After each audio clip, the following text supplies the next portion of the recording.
성경을 보시면 예수님이 기적을 행하실 때 이걸 기적이라고 말했다가 이적이라고도 말했다가 또 어디에는 표적이라는 말을 써요. 표적이라고 말을 합니다. 잠깐 한번 보여주시겠어요? 네. 같이 한번 읽어볼까요? 누가복음 23장 8절 말씀. 헤롯이 예수를 보고 매우 기뻐하니 이는 그의 소문을 들었으므로 보고자 한지 오래였고 또한 무엇이나 이적 행하심을 볼까 바라던 영고러라. 아멘. 이 말씀이 어떤 말씀이냐면요, 예수님께서 십자가에 달리시기 전에 재판을 받으셨어요. 재판을 받기 위해서 헤롯 앞에 이제 붙잡혀 왔을 때입니다. 예수님께서 기적을 베푸시는 분이다. 이 소문이 온 유대 땅에 자자했어요. 소문이 자자했습니다. 헤롯도 그 소문을 들었을 거 아니에요. 그런 소문을 들으면 어떤 생각 들지요? 그게 거짓말인가 진짜인가 싶기도 하고 한번 보고 싶기도 하고 지금 그랬다는 거예요. 그랬는데 그때 마침 예수님께서 재판을 받으러 헤롯 앞에 붙잡혀 오신 겁니다. 그래서 헤롯이 예수님을 불러놓고 야 이제 드디어 나도 기적을 구경할 수 있겠구나 마음에 바라고 있을 때라는 거예요. 이때는 무슨 말을 썼죠? 이적이라는 말을 썼어요.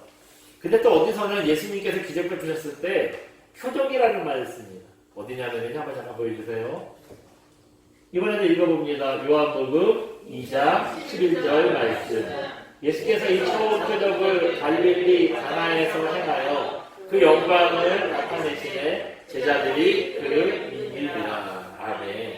이 말씀은 무슨 말씀이냐면 예수님께서 가나라는 동네 결혼식에 참석하셔서 물이 결혼식장에 포도주가 떨어져서 물로 포도주를 만드는 기적을 보여주셨죠. 이때는 기적, 이적 이런 말을 쓰지 않고 어떤 말 썼대요? 표적이라는 말을 썼어요. 네, 저렇게 해서 이제 이적과 어디는 이적이라고 얘기하고 어디는 표적이라고 얘기를 했는데 한번 다음 잠깐 보여주시겠어요? 네, 세 가지 말이 나왔어요. 기적, 이적, 표적 세 가지 말이 나왔습니다.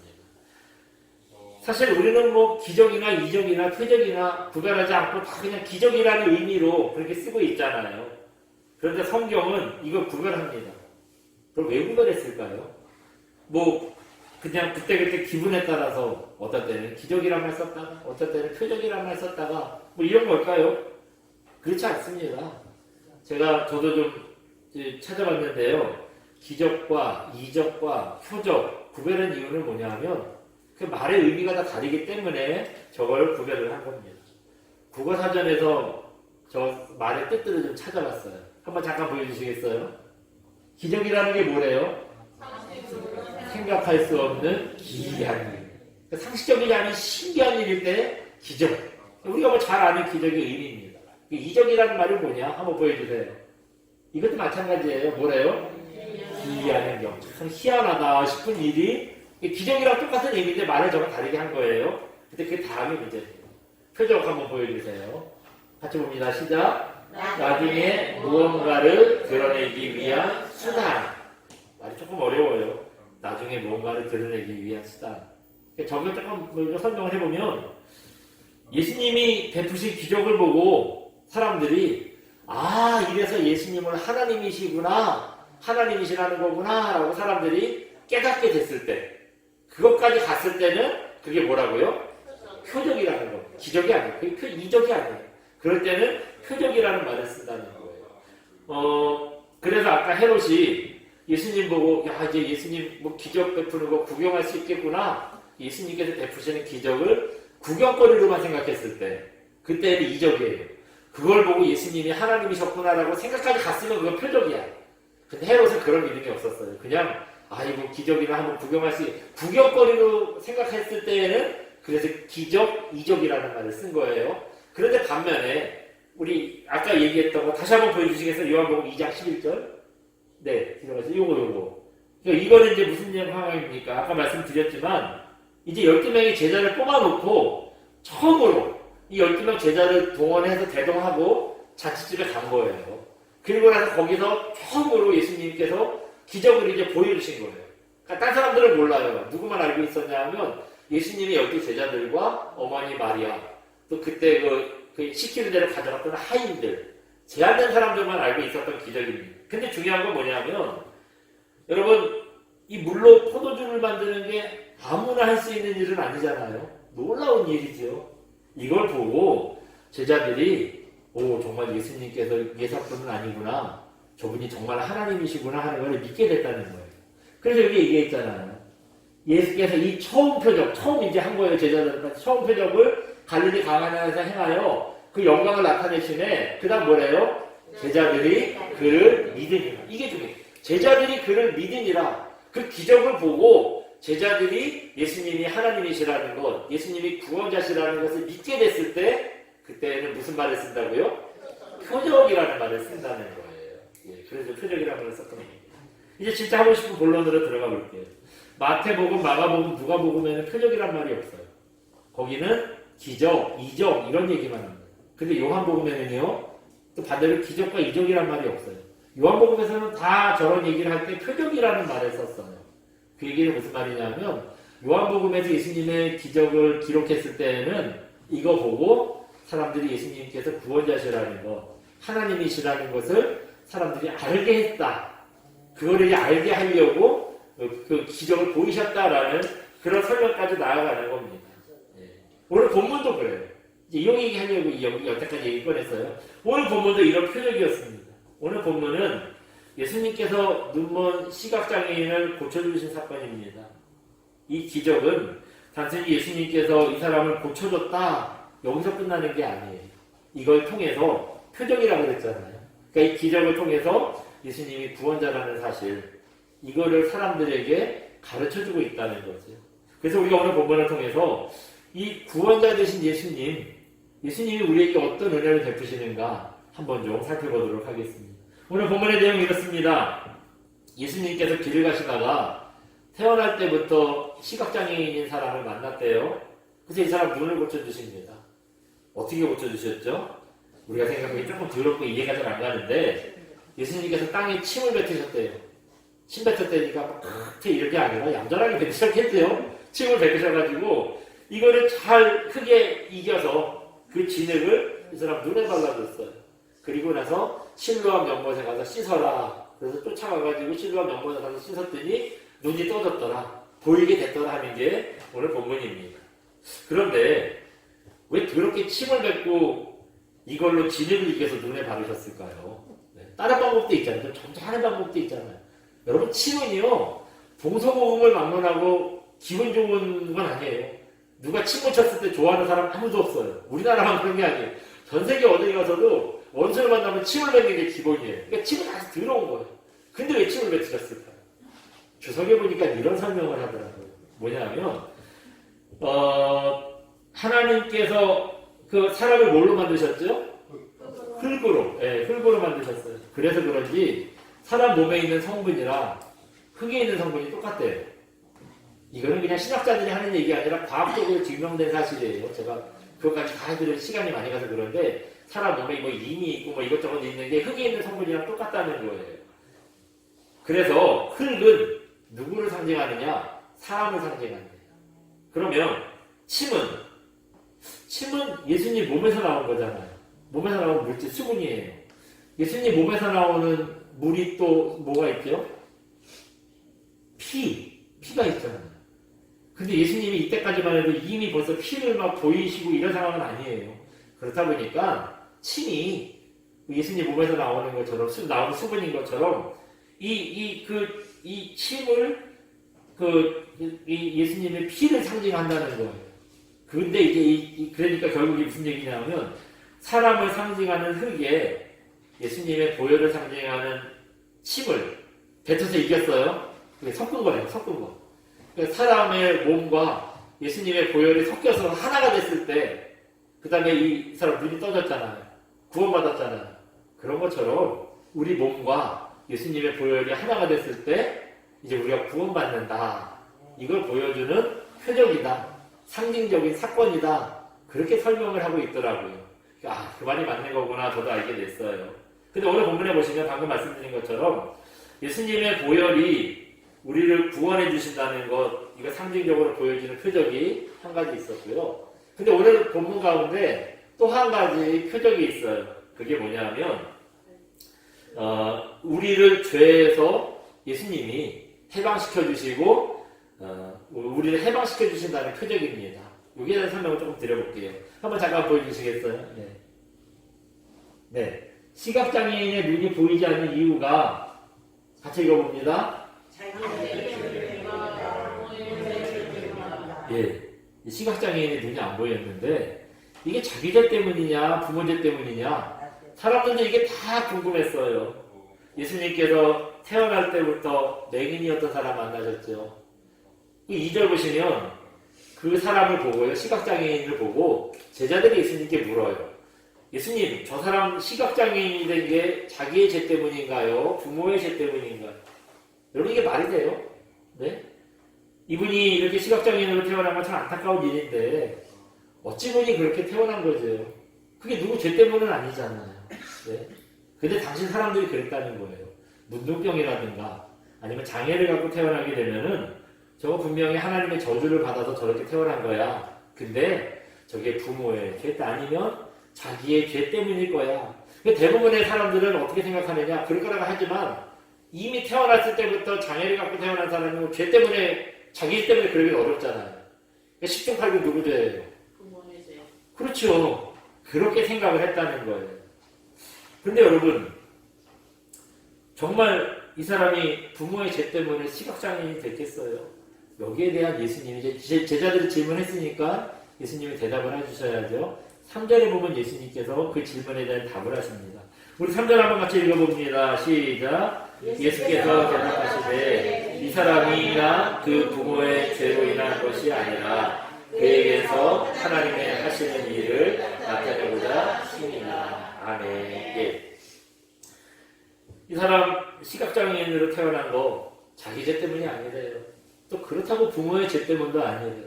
그럼 왜 그렇게 됐느냐? 누구의 잘못도 아니라 하나님께서 일하신다는 걸 보여주기 위해서 그렇게 된 거라는 겁니다. 또 그 얘기는 뭐냐 하면 이 사건이 예수님께서 이 사람을 고쳐주시잖아요. 이걸 통해서 예수님이 하나님이시라는 것, 예수님이 이 시각장애인의 눈도 뜨게 하실 수 있는 능력이 있다는 것을 보여주는 표적이라는 겁니다. 그래서 이럴 때에는 기적, 이적 이런 말 안 쓰고 무슨 말 쓴다고요? 표적이라는 말을 쓴다는 거예요. 근데 사람들이 그걸 모르잖아요. 그걸 모르니까 자기의 죄 때문에 아니면 부모의 죄 때문에 아들이 저렇게 됐구나 사람들은 생각을 했다는 거죠. 사실 그 생각 우리도 그렇게 생각할 수 있으면 하지 않을까요? 아이가 태어났는데 참 안타깝게 그렇게 좀 장애가 이렇게 태어났어요. 그럼 부모는 어떤 생각합니까? 내가 뭘 잘못했을까? 특히 엄마가 그래요. 엄마는 내가 얘를 가졌을 때 술을 한 잔 마셨는데 혹시 그것 때문에 얘가 잘못됐나? 그것도 아니면 내가 무슨 죄를 졌길래 얘가 혹시 나 때문에 이렇게 된 거 아닌가? 자꾸 원인을 나한테 찾는 거예요.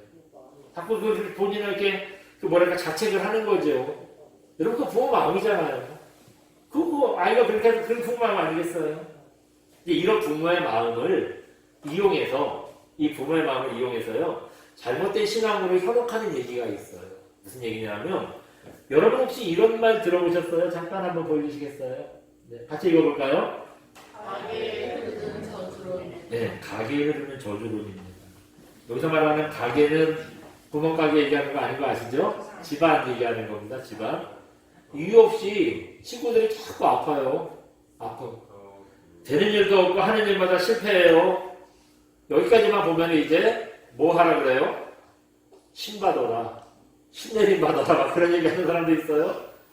근데 또 어떤 사람은 교회를 다니는데도 이래. 늘 마음이 찜찜하고 불안해요. 이럴 때 그 집 조상이 죄를 져가지고 하나님께 저주받아서 하나님의 저주가 대물림되는 거다. 그게 가게 저주론이라는 얘기입니다. 에이 설마 그런 게 어딨어. 말도 안 되는 소리야. 생각하실지 모르겠는데요. 그럼 여러분 이건 어떠세요? 엄마가 무당이에요. 근데 엄마는 무당이 아니라 할머니도 무당이에요.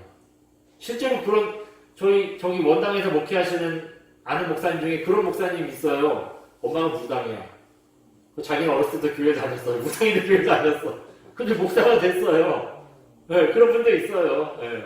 근데 여러분 그 생각해보세요. 엄마가 무당이 된 영향은 할머니가 무당이었으니까 할머니로부터 영향을 받은 게 있겠지요. 네? 그러면 일이 안 될 때마다 무슨 생각하겠어요?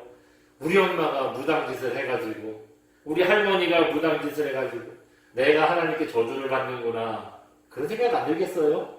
딴 사람들도 그분 엄마가 무당이라는 거 알고 그 집안이 자꾸 힘들고 어려운 거 알면은 아이고 엄마가 무당이 되니 하나님께서 저주를 하는구나. 그런 생각 들지 않겠어요? 예? 이렇게 조상이 우상 숭배에 빠졌던 집안 내력이 있으면 찜찜합니다. 사람들은 챙기고 싶어 해요. 일이 안 될 때마다 조상 탓인가 싶겠지요. 오늘 본문에서 부모의 죄 때문에 아이가 시각장애인이 됐다고 생각하는 것도 바로 이런 이유 아니겠습니까? 그 원인이 그 부모의 뭔가 죄가 있기 때문에 그런 거 아니냐 생각하는 거죠. 많은 사람들이 이렇게 생각을 하게 된 이유가 있어요. 어떤 책이 하나 있었는데 전 세계적으로 이슈가 됐고 우리나라에서도 굉장히 영향을 준 책입니다. 한번 잠깐 보여주시겠어요? 제목 한번 읽어볼까요? 책 이름 시작. 가게에 흐르는 저주를 끊어야 산다. 네. 이름도 쌀벌해요. 멜리 키키라는 사람이 1998년에 낸 책입니다. 아마 저 책 혹시 읽어보신 분 있으세요? 굉장히 유명한 책이고 영향을 많이 주니까 읽어보지 않았으면 저런 얘기 좀 들어보신 분 있잖아요. 가게에 저주가 있다. 가게에 흐르는 저주가 있다. 이 집안에 뭔가 저주가 있다. 이 저주를 끊어야 된다. 그런 얘기 있어요. 1998년에 나온 책인데 1998년이면 지금 다 20년도 넘은 거잖아요. 지금까지 저 얘기하는 사람들이 있어요. 영향을 주고 있는 거 보면은 보통 책은 아니죠. 무조건 저 책이 잘못됐다라고 얘기할 수는 없는데 문제가 많은 책이긴 해요. 영향력이 있기는 한데 보통 책은 아니에요.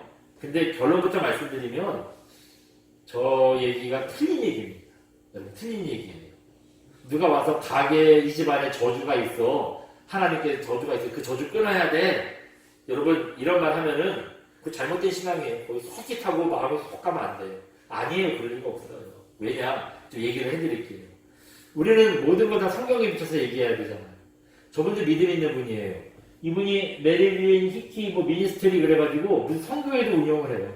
나름대로 복음을 전한다고 하는 건데 조금 이제 중심이 좀 잘못된 거예요. 그래서 그렇긴 한데 어쨌든 그렇다 보니까 우리는 모든 걸 다 성경 가지고 얘기해야 되잖아요. 저분도 성경 가지고 얘기해요. 가게에 흐르는 저주가 있다. 다 조상들의 죄 때문이다. 이렇게 얘기하는 것도 성경에 뭔가 근거를 가지고 얘기를 해요. 봐라 성경에 이렇게 써있지 않냐라고 얘기를 해요. 근데 그분들이 얘기하는 성경 구절이요. 사실은 성경을 잘못 해석하고 있는 거예요. 성경은 늘 이 보편적으로 해석해야 된다 그랬잖아요. 전체적인 문맥도 봐야 되고 여기서 이런 얘기 있으면 저쪽에서 하는 얘기도 봐야 되고 그런데 그런 거 다 빼버리고 그냥 내가 필요한 거 한 구절 딱 따서 봐라 여기 이런 얘기 있지 않냐. 말씀에 이렇게 써있지 않냐. 그렇게 얘기하는 겁니다. 네. 그 무엇보다 저 가게에 흐르는 저주론을 얘기하는 사람들이요. 제일 중요하게 잘못하는 게 하나 있어요. 그게 뭐냐면 집안에 흐르는 저주를 끊기 위해서 예수님으로도 안 된다는 거예요. 그 사람들이 결국 얘기하는 거예요. 예수 믿고 구원받았다고 해서 집안에 있는 저주가 끊어지는 게 아니라는 거예요. 여러분 이게 말이 됩니까? 어떻게 예수님의 십자가로 해결되지 않는 죄와 저주가 있어요. 모든 어둠의 세력들이 예수님의 구원의 권세, 예수님의 권세는 다 물러가는 거잖아요. 확실히 끊어 도망가는 거죠. 근데 그 얘기는 조금 이따 결론을 한번 해보고요. 그럼 이 사람들이 얘기하는 게 예수님으로도 안 된다면 집안에 있는 저주를 어떻게 끊어야 되느냐? 자기들이 가르쳐주는 대로 대적기도 하고 선푸기도 해야 된대요. 사실 대적기도 선푸기도 나쁜 거 아닌데, 그죠? 우리도 마귀를 대적하는 대적기도도 하고 막 그러잖아요. 그게 그렇게 나쁜 건 아닌데 이게 조금 이걸 해야 된대요. 근데 이 사람들이 이제 가르쳐주는 대적기도가 뭐냐? 선포기도가 뭐냐? 기도하는 방법이 좀 문제가 있다는 거예요. 여러분 원래대로 하면 어떻게 하면 됩니까? 예수님의 이름으로 예수님의 권세로 해야 돼요. 근데 이 사람들은 어떻게 하라 그러냐? 내가 쫓으라는 거예요. 내가 쫓으라는 거예요. 이 사람들의 말에 의하면 집안에 붙은 가문의 귀신이 있대요. 또 있죠. 성마다 성씨 귀신이 있대요. 제가 고씨니까 고씨 집안에도 뭔가 고씨를 괴롭히는 귀신이 있다는 거예요. 네? 그렇다는 거예요. 그래서 그 귀신을 불러가면서 귀신아 물러가라 이렇게 외치는 게 대적기도예요. 근데 이제 아까 말씀드린 대로 예수님의 이름과 예수님의 권세로 귀신을 대적해야 되는데 내가 하라는 거예요. 내가 하라는 거예요. 여러분 내가 무슨 능력이 있어서 내가 외친다고 귀신이 물러가겠어요? 내가 아니라 예수님의 권세를 해야 되는데 이게 내가 하라는 겁니다. 이거 무슨 말이냐면 무당이었던 엄마 때문에 저주가 내렸다면서요. 근데 그 무당 짓을 나더러 또 하라는 거예요. 저 사람들이 얘기는 그겁니다. 저 사람들이 가르쳐주는 기도의 방법이라는 게 그거예요. 나더러 또 무당 짓 하라는 거예요. 네? 또 여러분 조상이 지은 죄 때문에 집안에 저주가 내려오는데 그러면 이렇게 보면은 그래도 그냥 평안하고 뭐 별로 문제 없고 아픈 사람 없고 그런 집안도 있어요. 그렇다면은 조상의 죄 때문에 저주가 집안으로 대물림된다면 평안한 집안은 조상이 죄가 없어가지고 평안하겠어요? 로마서 3장 10절에 보면 의인은 없나니 하나도 없다 그랬는데 그러면 거기는 그 집안에는 의인이라 집안에 문제가 없겠어요? 그렇게 얘기할 수 있잖아요. 아까 말씀드렸죠. 성경은 늘 하나만 보고 얘기하면 안 된다고. 어느 편에서든지 문제가 없도록 해석이 돼야 되는데 이런 문제가 거친다는 거예요.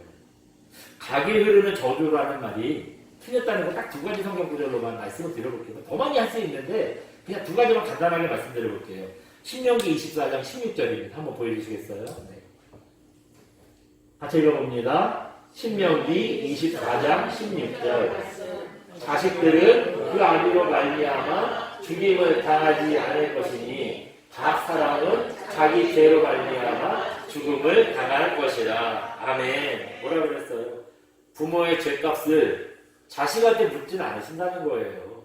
혹시 그 사람이 죄가 문제가 있을 때 그 죄를 물어도요 자기 죄만 묻는다는 거예요. 이겠잖아요. 자식은 아비로 말미암아 죽지 않을 것이다. 아비의 죄를 자식한테 묻지 않으신대요 주님이. 네? 그래서 각 사람은 누구 죄로 말미암아 자기 죄로 죽어도 자기 죄 때문에 죽는다는 거예요. 자기 죄 때문에. 집안에 문제가 있어도 자기의 죄 때문에 문제가 있는 거지 부모의 죄가 아버지가 무당이라서 엄마가 할머니가 무당이라서 그게 대물림되지 않는다는 겁니다.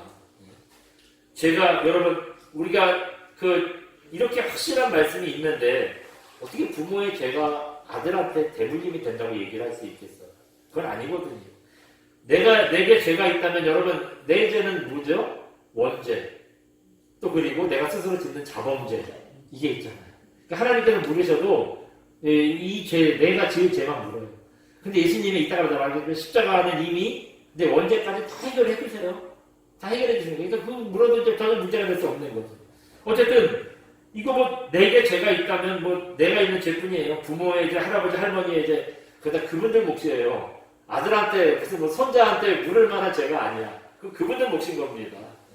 그래서 집안에 가게에 저주가 흐른다 아니에요. 예수님의 보혈을 확신할 때 그런 일들은 끊어지게 돼 있어요. 물러가게 돼 있습니다. 한 구절 또 볼게요. 로마서 8장 1절입니다. 한번 보여주시겠어요? 같이 읽어봅니다. 시작. 로마서 8장 1절. 그러므로 이제 그리스도 예수 안에 있는 자에게는 결코 정죄함이 없나니. 아멘. 우리가 예수님을 믿고 있다면 그리스도 안에 있다면 어떻대요? 정죄함이 없나니. 정죄라는 건 죄를 묻는 거예요. 죄를 책망하는 거예요. 그게 없다 그랬어요. 이미 예수님께서 십자가에서 내 죄를 다 용서하셨잖아요. 우리가 예수님 십자가를 용서하셨고 믿는 순간 우리가 구원에 이른다고 했어요. 믿고 나서 이제 앞으로 구원을 잡는 게 아니라 예수님의 십자가 사건을 믿을 때 이미 우리는 구원 받았다 그랬어요. 그러니까 무슨 말이냐면 죄를 묻고 싶어도 더 이상 물을 죄가 없는 거야. 왜냐하면 예수님의 십자가가 우리 죄를 이미 다 해결했기 때문에 묻고 싶어도 물을 죄가 없는 거예요. 그래서 예수님 믿는 사람들한테 예수 안에 있는 자에게, 딴 사람들 아니에요. 예수 안에 있는 자에게 뭐가 없다고요? 정죄함이 없다고. 예수 안에 있다는 건 구원받아 그걸 확신이 있는 사람이잖아요. 물을 내도 물에 죄가 없는 거야. 정죄하지도 않는다는 거예요. 이렇게 내 죄도 안 따지신다는 주님이에요. 내가 무슨 죄가 있는지 안 물어보신대요. 그런 분이 내 죄도 아니고 내 부모의 죄도 나한테 물으시겠어요? 내 죄도 안 묻는데 무슨 우리 엄마의 죄를 왜 나한테 왜 물어요? 그분들 몫이지. 그러니까 이거는 전혀 성경적이지 않은 원리라는 거예요. 그러니까 여러분 여기 혹해가지고 아이고 우리 할머니 큰일 나는 우리 할머니 때문에 내가 이 모양 이 꼴인데 절대 그렇게 생각하시면 안 돼요. 그거 절대 성경적이지 않은 겁니다. 예수님은요 우리를 저주하고 우리한테 죄를 묻고 그런 분이 아니세요. 오히려 어떤 분이죠? 우리를 죄가 있어도 죄에서 해방시켜 주시고 자유를 주시는 분입니다. 오늘 본문 한번 생각해 보세요. 부모는 어땠겠어요? 혹시 내 죄 때문에 내 새끼가 이렇게 된 건 아니냐? 애 볼 때마다 늘 죄책감이 있었을 거 아니에요. 조금 철이 들면 마들은 또 어떤 마음이었겠어요? 사람들이 다 아이고 저 애미 때문에 애가 저렇게 됐어 막 손가락질 받을 때마다 미안했을 거 아니에요. 내가 이렇게 안 태어났으면 우리 엄마 아빠 떳떳하게 살았을 텐데 나 때문에 우리 엄마 아빠가 저렇게 됐구나. 애도 늘 부모님께 미안했을 거 아닙니까? 근데 예수님이 오셨을 때 이 사람 어떻게 됐어요? 눈이 안 보이는 육체의 굴레 벗어졌습니다. 또 뭐 나나 부모님이나 늘 이렇게 마음에 짐이 있었는데 그 마음의 굴레도 다 벗어버렸어요. 그 모든 굴레를 다 벗어버리고 이제 자유롭게 됐습니다. 이렇게 주님께서는 이 시각장애인의 눈을 뜨게 해주신 기적을 통해서요.